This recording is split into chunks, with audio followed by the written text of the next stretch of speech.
Assalamualaikum warahmatullahi wabarakatuh. Saya Nurisa Filiana binti Hasnuharani dan kawan saya Arno Sufia Rafia binti Nordin. Kami daripada kumpulan 8 akan membentangkan surah At-Taubah ayat 41 hingga 49. Okey. Dalam surah At-Taubah ni, al-idafah yang ada dalam surah At-Taubah ayat 41 dalam ayat 42 ialah innahum. Di mana al-mudaf dia ialah inna, al-mudaf ilaih dia ialah hum. Lepas tu yaumul akhir, di mana dalam ayat 44 dia punya mudaf dia ialah yaum, dia punya mudafun ilaih dia ialah al-akhir. Okey, lepas tu ja al-haq dalam ayat 48, mudaf dia ialah ja, dia punya mudafun ilaih ialah al-haq. Fahum dalam ayat 45, di mana mudaf dia ialah fa, mudafun ilaih dia ialah hum. Dalam ayat 45, kulubuhum, mudaf dia ialah kulub, manakala dia punya mudafun ilaih ialah hum. Okey, seterusnya ialah harfu jar wa isim majrur. Okey, dalam ayat 41 ada bi amwalikum. Harfu jar dia ialah bi, isim majrur dia ialah amwalikum. Okey, seterusnya ialah dalam ayat 41 juga fi sabilillah, di mana harfu jar dia ialah fi, isim majrur dia ialah sabilillah. Okey, seterusnya bil muttaqin dalam ayat 44, harfu jar dia ialah bi, dia punya isim majrur ialah al muttaqin. Dalam ayat 44 juga dia bi amwalihim, harfu jar dia ialah bi, dia punya isim majrur ialah amwalihim. Seterusnya dalam ayat 45 fi rabbihim, di mana dalam ayat 45 fi rabb. Okey, dalam ayat 45 ni ialah fi raibihim. Fi tu ialah harfu jar, raibihim tu ialah isim majrur. Okey, dalam ayat 46 pula dalam ayat 46 ni pula ialah la a'addu lahu, di mana harfu jar dia ialah la, dia punya isim majrur ialah a'addu lahu. Okey, dalam ayat 47 pula dia bizalimin, di mana harfu jar dia ialah bi, dia punya isim majrur ialah az-zalimin. Okey, dalam ayat 49 pula ialah harfu jar dia bi, dia punya isim majrur dia ialah kafirin, iaitu bil kafirin. Okey, yang seterusnya ialah fi'il. Dalam ayat 41 ta'lamun, di mana dia ialah mudhari', dhamir dia ialah al-hunna, dia punya 3 harfu asal dia ialah alama. Okey, dalam ayat 42 pula dia yahlikun, dia mudhari', dhamir dia ialah hum, dan dia punya huruf asal ialah halaka. Okey, yang seterusnya ialah sadaku. Dalam ayat 43 dia fi'il madi, dia ialah hum, dan juga dia ayat asal dia ialah sadaqa. Dalam ayat 44 dia yu'minuna. Yu'minuna dia mudhari', dia dhamir dia ialah hum, dan juga huruf asal dia ialah amana. Okey, seterusnya ialah aradu. Dia daripada amar, dan juga dhamir dia hum, dia punya huruf asal ialah uridu. Arada. Seterusnya adalah ad-dhamair. Ad-dhamair dia terbagi kepada dua, iaitu dhamir baris dengan dhamir mustatir. Pada dhamir baris dia terbagi kepada dua pecahan lagi, iaitu dhamir munfasil dan dhamir muttasil. Pada ayat 41 hingga 49 hanya terdapat satu sahaja perkataan yang mengandungi dhamir munfasil marfu', yaitu hum. Ia terdapat pada ayat ke-48. Seterusnya, dhamir muttasil dia terbagi kepada 4, yaitu fil fi'il, ba'dal fi'il, ba'dal isim, dan ba'dal huruf. Dhamir baris muttasil fil fi'il, perkataan yang pertama adalah infiru. Infiru adalah fi'il amar, wazannya adalah antum. Ia terdapat pada ayat ke-41. Pada ayat yang sama juga, perkataan yang seterusnya adalah jahadu. Jahadu berasal daripada fi'il amar, yaitu antum. Ia juga berasal daripada 41. Seterusnya perkataan kuntum. Kuntum adalah gabungan daripada kana wa ukhwatuha dan antum. Ia terdapat pada ayat 41 juga. Yang terakhir pada ayat yang sama adalah ta'lamuna. Dhamirnya adalah antum. Seterusnya pada ayat ke-42 perkataannya adalah yuhlifuna. Yuhlifuna adalah wazan hum pada fi'il mudhari'. Yang seterusnya adalah istato'na. Istato'na wazannya adalah nahnu. Ia terdapat pada ayat ke-42. Seterusnya yuhlikuna berasal daripada wazan hum, fi'il mudhari'. Ia terdapat pada ayat ke-42. Seterusnya perkataan sodaku. Sodaku adalah dhamirnya adalah hum. Ia terdapat pada ayat ke-43. Kemudian perkataan yu'minuna. Yu'minuna adalah dhamir hum. Ia terdapat pada ayat ke-44 dan 45. Pada ayat ke-45 terdapat perkataan yataroddaduna. Dhamirnya adalah hum. Perkataan yang terakhir dalam fil fi'il adalah aradu. Aradu dhamirnya adalah hum. Ia terdapat pada ayat ke-46. Seterusnya dhamir baris muttasil ba'dal fi'il. Perkataan yang pertama adalah lattaba'uka. Dhamirnya adalah ka. Ia terdapat pada ayat 42. Seterusnya perkataan yasta'zinuka. Yasta'zinuka dia berulang 2 kali, yaitu pada ayat ke-44 dan ke-45. Kemudian perkataan roibihim. Roibihim adalah dhamir hum. Ia terdapat pada ayat ke-45.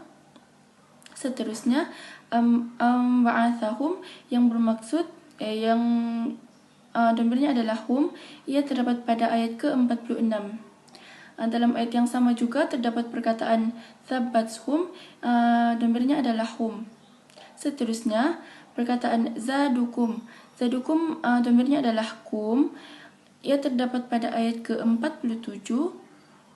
Kemudian perkataan yabghunakum. Yabghunakum dhamirnya adalah kum juga. Ia terdapat pada ayat ke-47. Seterusnya ba'dal isim. Ba'dal isim, perkataan yang pertama adalah amwalakum. Amwalakum dhamirnya adalah kum. Ia terdapat pada ayat ke-41.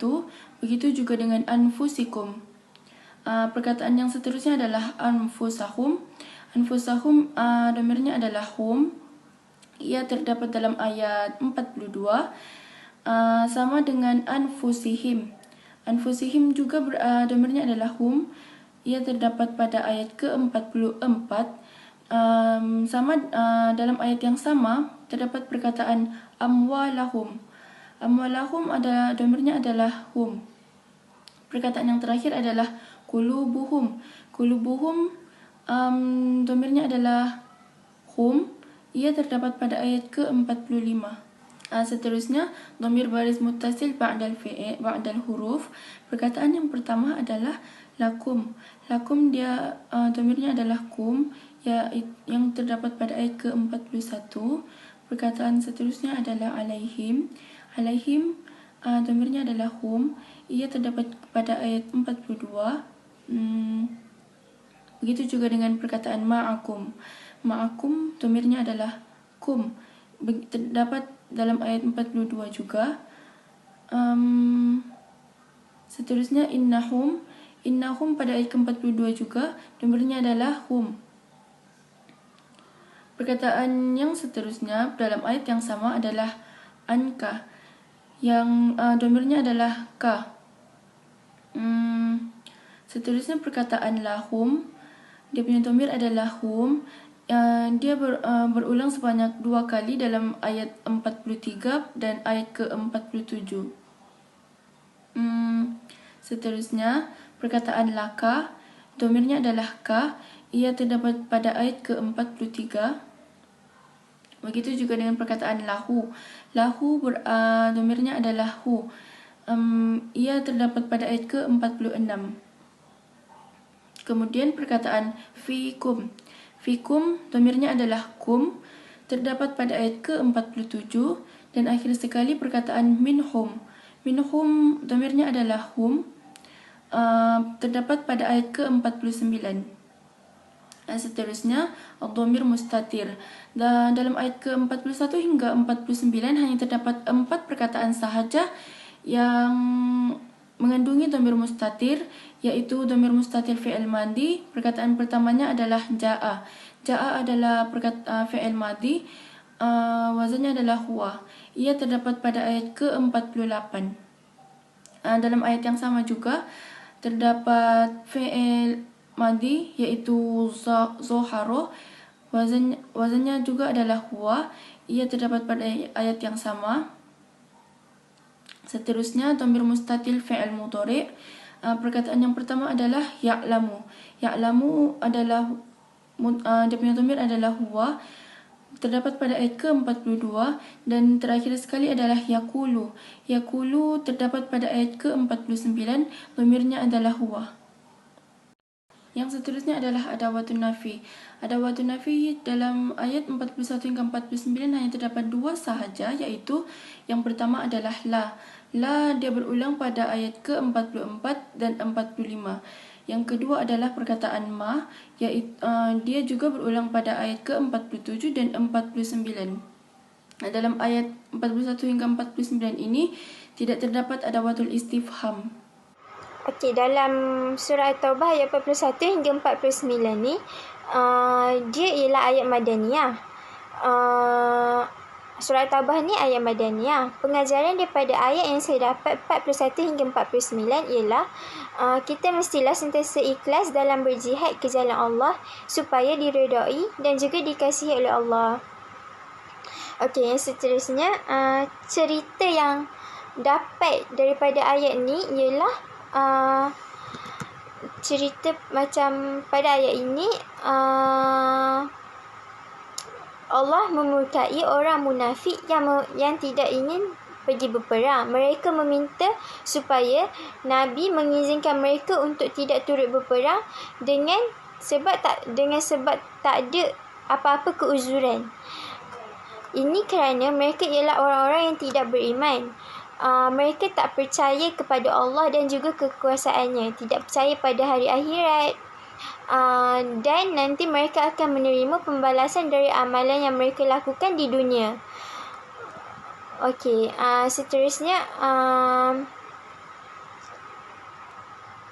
Seterusnya dalam ayat ni juga, sesungguhnya sifat orang munafik itu walaupun mereka mahu keluar berperang hanyalah semata-mata mengharapkan harta rampasan perang yang diperolehi dengan mudah dan senang tanpa bersusah payah pergi ke tempat yang jauh-jauh.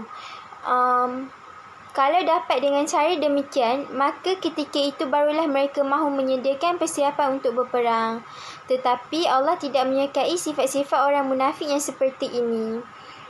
Kiranya macam diorang pergi berperang tu ada sebab. Maksudnya diorang bukan betul-betul ikhlas lah kerana Allah. Okey, dalam surah ni juga, dalam ayat 41 hingga 49 juga ada menerangkan. Allah mengingatkan Rasulnya tentang perbezaan antara orang-orang mukmin dengan orang-orang munafik.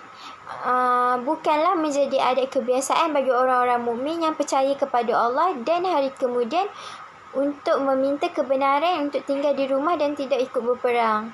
Bahkan sebaliknya, apabila kedengaran sahaja seruan Nabi mengerah untuk berperang, mereka akan menyahut seruan Nabi itu. Maksudnya diorang takkan ada apa-apa sebab untuk tak sertai perang tu.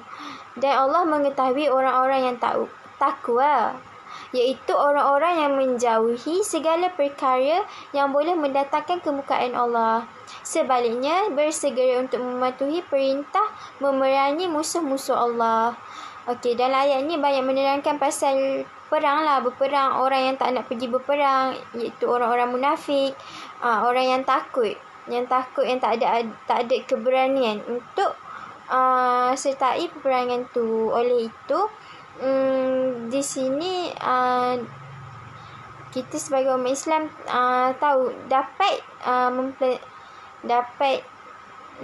mempelajari bahawa kita haruslah berusaha berjihad ke jalan Allah walaupun walau apa pun caranya. Contohnya sekarang tak ada berperang, kita boleh berjihad dengan memberi ceramah, memberi kuliah, menyebarkan agama Islam lah. Itu pun kira jihad juga. So, itu saja daripada saya. Sekian, terima kasih. Pada bahagian B, soalan yang kelima, perkataan yang berkaitan dengan sifat mengandungi sifat Allah dan nama Allah adalah ya'lamu, yang iaitu mengetahui. Ia terdapat pada ayat ke-42.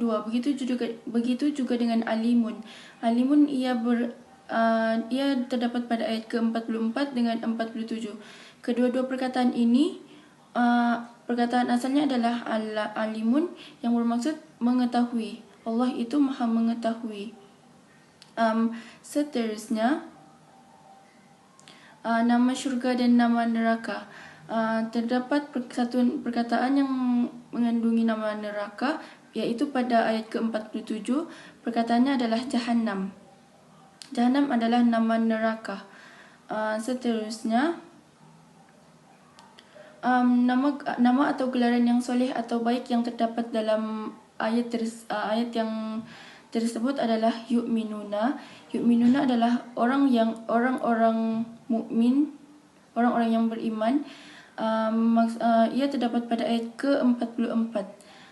Pada ayat yang sama juga ada perkataan al-muttaqin, iaitu orang-orang yang bertakwa.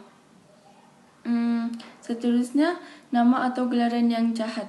Nama atau gelaran yang jahat ini terdapat pada ayat ke-42, iaitu kadzibun, yang ia terdapat pada ayat ke-42. Seterusnya, perkataan al-kadzibin. Al-kadzibin iaitu terdapat pada ayat ke-43. Dua perkataan ini kata asalnya adalah kadzaba, yang bermaksud orang-orang yang berdusta. Perkataan terakhir dalam gelaran yang jahat ini adalah al-zalimin.